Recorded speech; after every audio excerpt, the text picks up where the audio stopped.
आपके खिलाफ वादा माफ गुआ तैयार हो गए हैं, वो वादा माफ गुआ तैयार हुए आपके खिलाफ। इतने बड़े बड़े एविडेंस हैं आपके खिलाफ कि आपका बचना नामुमकिन है। आप तो है ही कुछ नहीं, आपको तो 1 साल से पड़ा हुआ है, 10 बंदे आपके पास आते नहीं है। 1 साल से पड़ा हुआ है बेचारा। वो खून की नहरें बहनी थी, बाहर आने थे 10 लाख अफराद, वो 20 लाख पता नहीं स्टूडेंट आने थे। और बांग्लादेश कौम है, वो कुर्बानी देना जानती है। आप बांग्लादेश की बंगालियों की मिसालें लेके बैठ जाते हैं। जिन्हें जिंदगी हो प्यारी वो यहीं से लौट जाए, सीधी सी बात है। अभी भी मौका है आपको, अभी भी मौका है। माफी मांगे, मैं चलता हूं आपके साथ। प्राइम मिनिस्टर की जरूरत नहीं है, किसी की जरूरत नहीं है। मैं आपके साथ जाके माफी दिलाता हूं। अपने अपने अपने लोग हैं ना, जिन पे आपने चढ़ाई की है, जिनको आपने आग लगाई है और दुश्मन का कलेजा ठंडा किया है। आज की तकरीर भी लीडर ऑफ द अपोजिशन वो दुश्मन का कलेजा ठंडा किया है। मैं चाहूंगा कि मैं 5-7 मिनट ऐसी गुफ्तगू करूं किसी की दिलादारी ना हो। मैं पहले इनको बता दूं, इत्मीनान रखें। वो परेशान हो गए मेरे खड़े होने पे।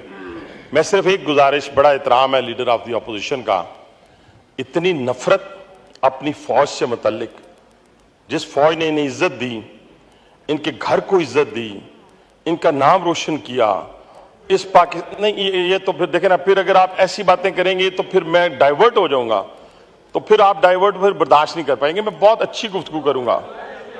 मैं गुजारिश ये करना चाहता हूं, ये तो फिर कोई बात ना हुई ना, बर्दाश्त तो करें ना, भी हौसला रखें, बर्दाश्त करें। मैंने कुछ भी नहीं कहना, मैंने कोई बात की है।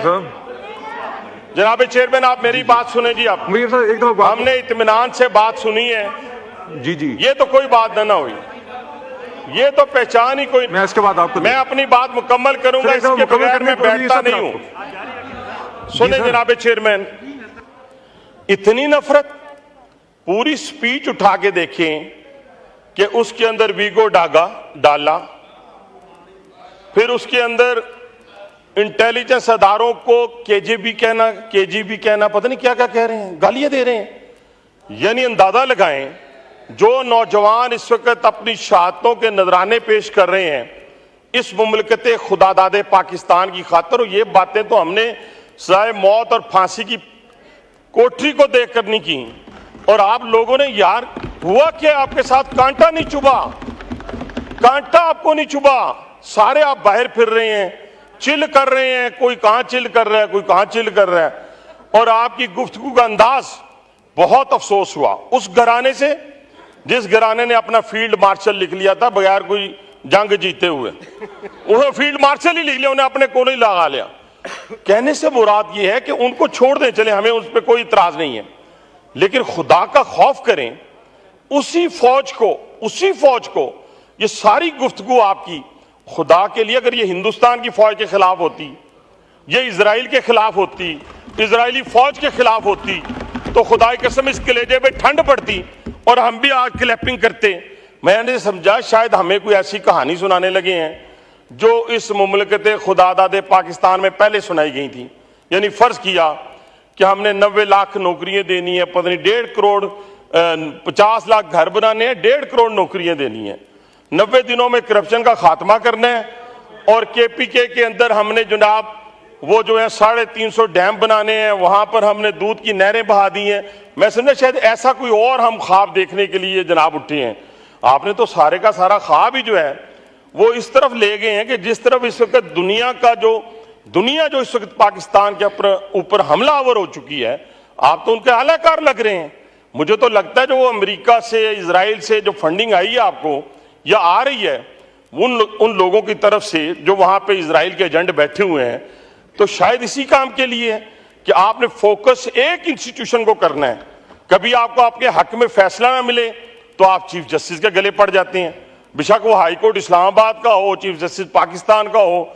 अगर आपको थोड़ी सी तकलीफ पहुंच जाए तो आप कहते हैं जी हमें तो एजेंसियों ने उठा लिया है, हमें तो फलां ने उठा लिया है।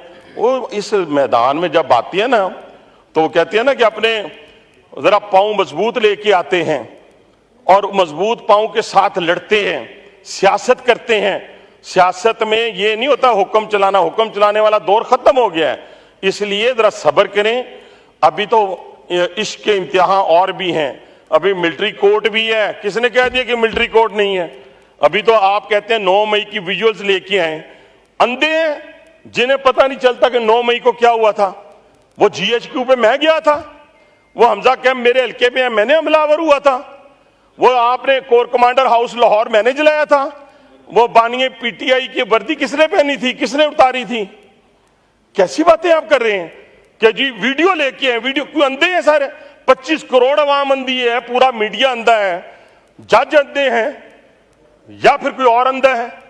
सबको नजर आ रहा है कि आपने हमला किया है प्लानिंग के तहत।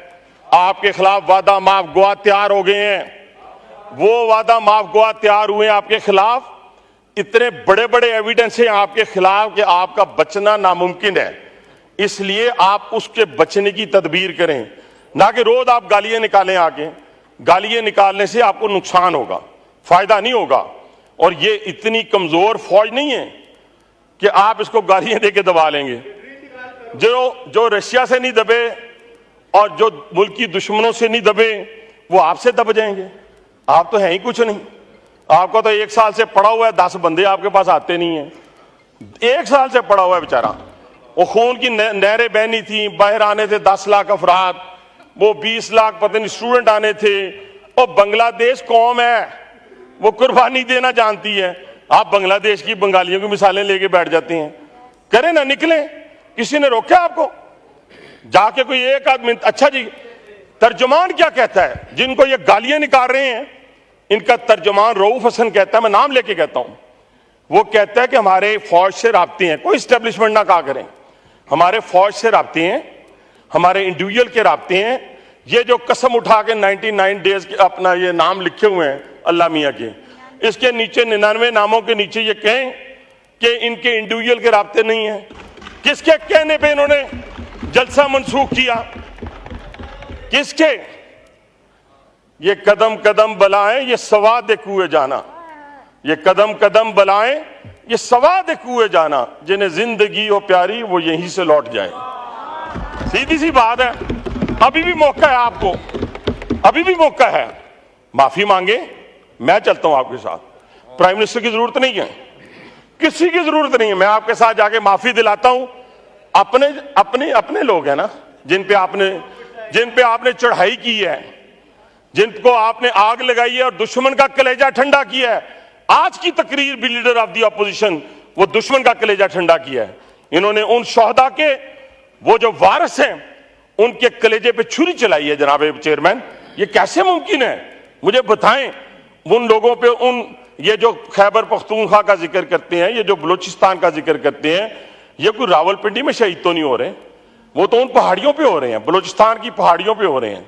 एक एक गाड़ी पे 1-1 हजार गोली लगती है और नौजवान कैप्टन शहीद होता है जिसका 6 माह का बच्चा होता है, वो भी किसी मां का बेटा है।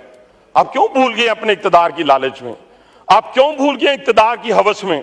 क्या आपको वजीर आजम बना दिया जाए तो सब ठीक, फिर तो हर चीज ठीक। अगर वजीर आजम नहीं बनना तो भाईजान, वजीर आजम बनने के लिए जो बने थे वो फांसी भी चढ़े थे, वो जिला वतन भी हुए थे, उन्होंने कैदें भी काटी थी। तो इसलिए वजीर आजम बनने के लिए ये क्वालिफिकेशन है। आप जरा थोड़ा सा सब्र करें। आपकी रात लंबी है, बाकी तो अल्लाह जानता है, मैं अल्लाह मियां की बातें तो नहीं आपको बता सकता, लेकिन आपकी रात लंबी है। और इस लंबी रात में और लंबी दौड़ में जरा आराम आराम से चलें। मैं तो हर वक्त लीडर ऑफ द अपोजिशन का सांस फूला हुआ देखता हूं, इतना सांस फूला हुआ होता है। और मेरे साथ रहे हैं माशाल्लाह मियां नवाज शरीफ